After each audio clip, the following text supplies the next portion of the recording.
Powerful, truthful words from our colleague Emmanuel Acho.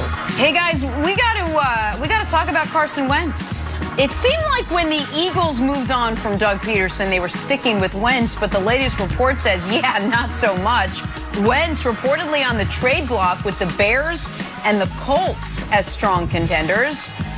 Brian Westbrook, good morning. Thanks for hanging out with us. You spent 8 years in Philadelphia. Are you surprised the Eagles are expected to trade Wentz after seemingly choosing him over Doug Peterson? Good morning, Jenna. And to be honest with you, I'm not surprised. It just seems as though Carson Wentz has pushed the Philadelphia Eagles completely into a corner. He hasn't made any public comments since his benching earlier in the season. He did not make any public comments when Nick Sirianni was named the head coach.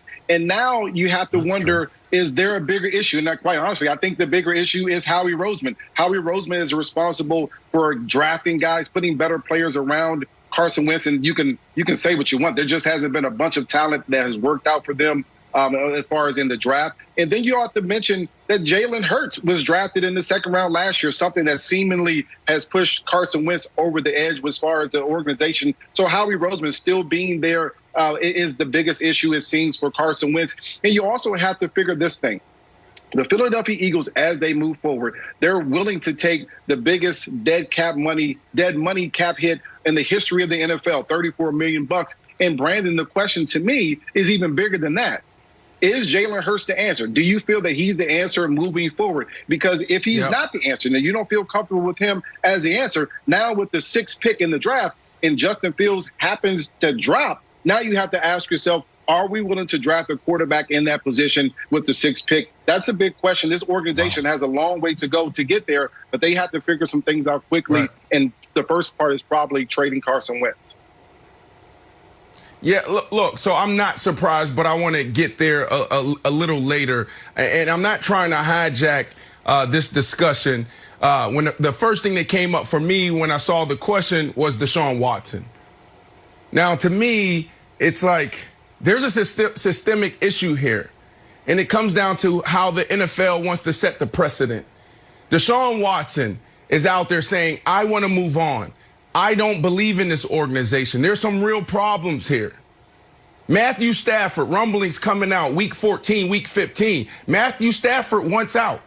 Matthew Stafford got out right after the season. When he was able to get out, he got out. He's going to L.A. Then you look at Carson Wentz. Carson Wentz, are we taking coach or are we taking the quarterback? They chose the quarterback. Then the quarterback said, I don't want you. I want out. And then all of a sudden, a week before the Super Bowl, we start hearing reports, Carson Wentz can be traded in days. And now it's down to minutes. And now we're seeing reports coming out of Houston saying they are refusing to take people's calls. They're holding on to Deshaun. So what is the precedent here? What is the issue here? It seems to me like there's this power play. Deshaun Watson, you want out, but we like you as the player. We're going to keep you here. Brett Favre comes out, and Brett Favre says, you know what? You're getting paid. Just be quiet and just do your job. Where's Brett Favre now? Nick, that's something that you talked about off camera, in our production meeting. So it seems like the precedent has been set, but we're playing different sides of the fence of who we want to give power to. So Carson Wentz, am I surprised? I'm absolutely not surprised. You go back to the Philly voice 2 years ago, and there's a couple things that they talked about. He's selfish, uncompromising, and he's playing favorites. That's absolutely true. I was still playing in the National Football League when this stuff was happening, and I had buddies on that team, on the defensive side, the offensive side, and that was some of the things that they talked about. So I'm not surprised that he won out. We can highlight some of the things on the field. We can correct that. But what you can't correct is, are you relatable in the locker room? Do guys want to play for you? Do that whole playing favorites thing? That can divide a team. That can divide an offense. So Carson Wentz, there's no doubt in my mind the type of person he is, that he can get the job done if he gets a fresh start somewhere else. But he has to lean into, how do I become a better leader, and how do I meet people where they're at and lead all, and not just my guys here or there. But I like Carson Wentz, but there's some work he needs to do to take it to a whole nother level, Nick. So, Brandon, there's a lot there. So let me try to, in a little scattershot, address it all. Clearly and obviously, the way certain media and certain former players react to what is called a trade demand, or if it's called a trade request, has to do with a lot of things that it should have nothing to do with. The fact that Carson Wentz gets to request a trade and Deshaun Watson is demanding a trade and holding the franchise hostage and is told to shut up and play, that is a bigger issue, but it's almost separate from this specific issue, if you will. I think what hurts Deshaun, in addition to who you want to give power to, is Deshaun's too good for his own good. I think Deshaun is such a great player. The Texans are hesitant that you could ever come up with a package good enough for him. So there's that part of it. The other part that's going on with the Wentz thing is this nonsense that he could be traded for 2 first-round picks. The chances of that are 0%. It is the same chances of whatever team trades for him signing Brian Westbrook to be his running back. This might sound like a decent idea. It ain't happening. There's no chance. Like a great idea to me. In fact, I would rather have Brian Westbrook as my starting running back in 2021 than give up 2 first-round picks for Carson Wentz. So that's not going to happen. The idea, well, Stafford, there was 2 first-round picks in golf. It's insanity. It's total abject insanity. Now, the question that I have, and I want to throw it back to Brian, is this. If you trade for Carson Wentz, who are you getting?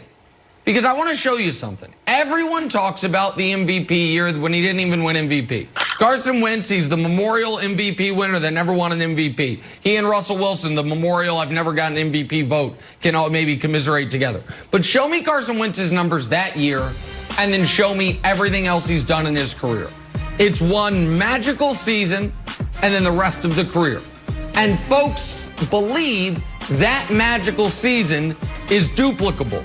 Well, can we show another Philly quarterback who once upon a time had a magical season? Nick Foles. Yeah. And then the rest of the career looks pretty damn mediocre. Brian, what do you think is the outlier? Do you think the outlier is the MVP level play? Or the outlier is, because he wasn't bad in 18 and 19, he just wasn't MVP level. No. Is the outlier the near MVP, or is the outlier the horrid season we just saw? Well, I think if you're a team that's willing to trade for Carson Wentz, you have to believe that this past season 2020 was the outlier. And what you have to correct when he comes into your system is, one, his fundamentals. You have to be able to change his fundamentals, change his mechanics back to their much shorter throwing motion, get his footwork together. And in order to do all those things, you have to change him mentally. He has to be able to accept coaching. That's one of the big excuses that they've had and reasons in Philadelphia that some of the players on that team didn't find comfort in Carson Wentz, because he wasn't willing to accept coaching and was very belligerent about saying, I'm going to be right, and pushing back with some of the things that the coaches were trying to do. As a franchise guy, of course, we want you to be successful, but you have to be coached very well. And that means he has to get his footwork, his mechanics, his fundamentals back. And that's the type of quarterback that can go out there and be close to an MVP candidate that he was in 2017. If he doesn't and is not willing to correct those things, then he won't be even close to that guy, which he hasn't been since 2017. There you go, B. And Tom Brady showed us this year that talent only takes you so far. Tom Brady didn't lead this team to a Super Bowl and win Super Bowl 55 because Tom Brady is the same quarterback 20 years ago physically. Tom Brady led this team off of his leadership. He led his team off of being able to not be selfish and uncompromising and playing favorites. You go back to that Philly voice. So everything you said is spot on. That's where you need to thrive as a quarterback. Talent only takes you so far. If he can lean into this, and he's more than capable of doing it, then he could get back to the MVP level. But if guys in the locker room don't like you, if guys in the locker room don't want to play with you, then you're going to have the same exact season that you had this year, 100%. So I'm glad that you pointed that out. Talent only takes you so far, Jenna. All right, Brandon. Well, speaking of quarterbacks who have played for one team and are rumored to be traded, is Russell Wilson on that list? We spin the mill next. First things first.